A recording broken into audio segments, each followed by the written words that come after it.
Good afternoon and welcome to JLC TV. I am your host today, Luke Murray, and I am joined by... Charlie Oates. You can say your position as well.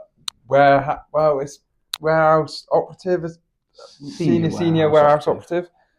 But the reason we're getting Charlie on today is Jack's not here. He's on a customer visit, so I thought it'd be good to get somebody else on, do a bit of an interview with them, see how they're progressing, what they like about the company, and I thought Charlie would be a good one because within the operation, the warehouse is the single biggest subsection that obviously I oversee. So the warehouse is really important. I constantly know what's happening and a really important area. So obviously Arlene does a fantastic job of reporting that to me on a daily basis usually.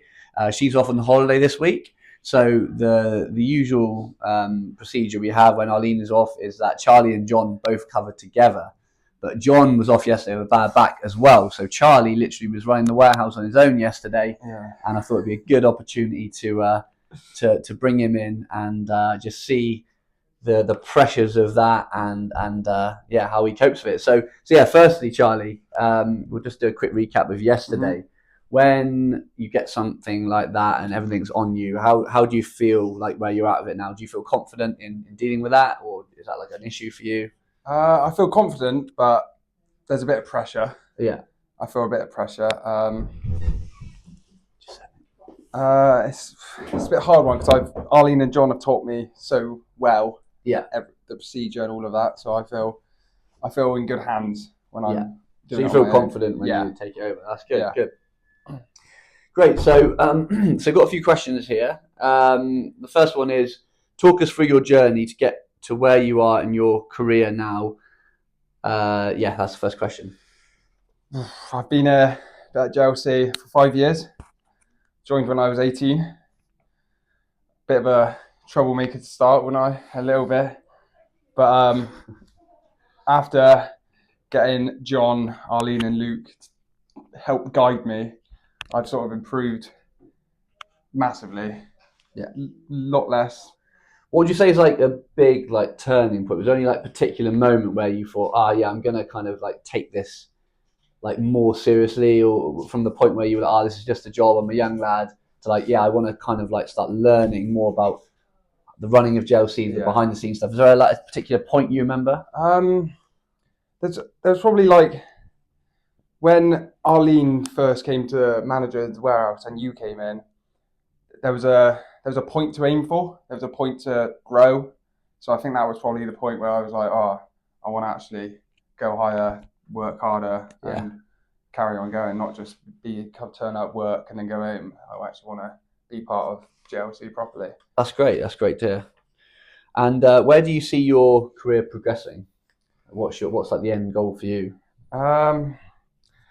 I don't really look that far ahead. I'm not more of a day-by-day guy, but I don't know. I just want to keep going.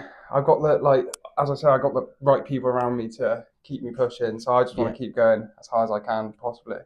Great stuff. Okay, what's a part of your job that people don't see but is super important? And let's answer this as if you're the manager today. So you're covering Arlene. What's a really super important part that people might not realise the pressure? It's probably keeping up to date with the orders and keeping the flow the most important thing. Because if say it was a really fast day and we're slow between 2 hours, we need the flow going, picking, packing, delivery all perfectly in line. Yeah. Otherwise it just all crumbles down to 4 o'clock and then we're manic and we're staying till 6.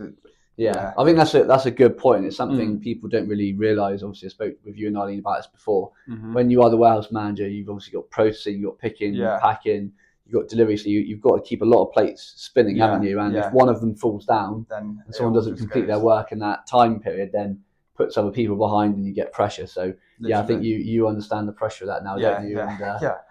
And what we do to counter that. So that's good. What do you love most about what you do? What I love most about coming to work. Just about the job in general, JLC. It's probably my my favorite thing is the people. Yeah. It is without doubt the people I can speak with, I can have a laugh with, and mostly making people smile and having a joke. I like because it's like I like having a joke and making people laugh. So that's probably my favorite thing. Yeah. Yeah. Good. Next question. What advice would you give to a school leaver looking to start their career? Ooh. What would I give?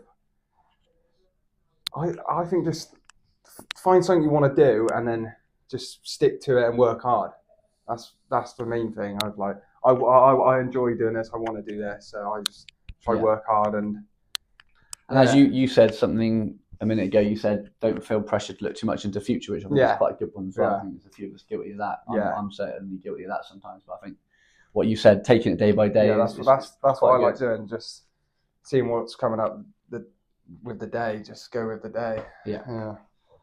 Okay. Who has played a key role in your development? Any mentors or standout colleagues? Arlene. Yeah. Arlene has been the person has helped me the most. Sometimes tells me when I'm wrong, which is at this stage quite a bit, but helps me a lot improve and be the person I want to be, sort of. Yeah, that's great. Do you want to say a little bit about like what you do with her? Like obviously everyone has a training plan, but your training plans, how we want it with our like management, obviously our management team around me, we want certain things achieved. So she's got you a really good training plan for covering. So do you want to talk a little bit about that? What me and Arlie mostly do, where at the moment, is I'm controlling the floor, the way delivery goes, the picking goes, the packing does, making sure that all smooth and is perfect.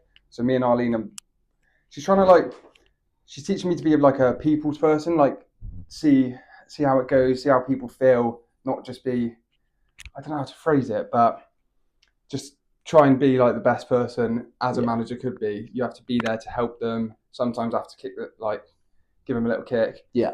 And that's probably the main thing me and Arlene are going through at the moment is trying to be the people thing. Yeah, because sometimes I can be I get a bit, when I get something annoys me, I get a bit not very good with people, but she's improving that with me and helping me be a better person. Yeah. Trying to keep your emotions in check. Yeah. Cool. So that's really good to hear on the like emotional side of things. What about the actual sort of like KPIs and like tracking of what we do? So like we've got the daily tracker, for example. Yeah. Like we touched earlier on the importance of that getting filled out, so you know where you're at. But maybe give us a little bit about what you do with Arlene on that and the importance of that. So with what Arlene's also with, I'm learning to do delivery notes, the error sheet. It's mostly just like filling out the daily. How would you say it? The daily. It's daily checklist, really. Daily checklist, so you know where you're at, isn't it? Fill out the daily checklist, make sure everything's done and completed, and if not, have a reason why. Yeah. So the daily checklist is basically a priority list of certain times throughout the day. So at 1 o'clock we take how many orders, and you look kind of every couple of hours really to see how many labels have been put through. They report that just to check that we're on target for how many we need to be dispatching each day. And then there's also checks I've put on there as well, such as is the stock put away, our location's been amended if it's incorrect, how many queries do we get a day. All these things talk to our overall processes and how everything's been done really. If you're high on queries and people can't find things, then that's usually a sign that things have been put away from delivery and it's not been kept tidy. Whereas if you have, say, 0 queries each day and everything can be picked and found really easily, it's a sign that Arthur's doing his job correctly, everyone in delivery is doing their job correctly, and it's a good kind of health check to see that the operation is performing where it needs to be. So I think you get a bit frustrated with the check sheet that I keep onto sometimes with that. Sometimes I forget it. And I've drilled it into Arlene as well now, so she is hot on it with you guys as well. So I think it's good now. I think you do see the benefit as well, don't you? Without the daily checklist, so like say from delivery, products aren't put away. Yeah. And then queries come up, so it all falls down into people doing their jobs. So say Arthur hasn't put something away, Ben can't find it then when he's picking, and then it goes to a query. So it all follows, like exactly, it and all goes into someone's job. Like that's it, and that's why we have these different checklists to ensure. It's as we said, it's behind the scenes stuff, isn't it? People think, oh, why do I need to put that away correctly? Or let's just leave that box there. I can't be bothered to put it away. But we see when we look at the error list and then we look at the number of orders we dispatch, we see a clear difference and improvement when we do it, don't we? So it's all good. Brilliant. Well, thanks for that, Charlie. Any other questions from you, Becky? No, none for me at the moment. I don't think. Is there any you have to Luke? Curveball. Now's your chance. Yeah. I don't know if that kind of one, because obviously your like kind of developments within your career are very different. Like Luke, you took much more of an education kind of road to begin with, and Charlie, you were kind of went straight into the full-time role at 18. But like maybe talk us through that. Well, me personally, I started a graduate management job when I was 25. So I was quite old when I started, and before that, I was just floating around, traveling, didn't really know what I wanted to do in my life.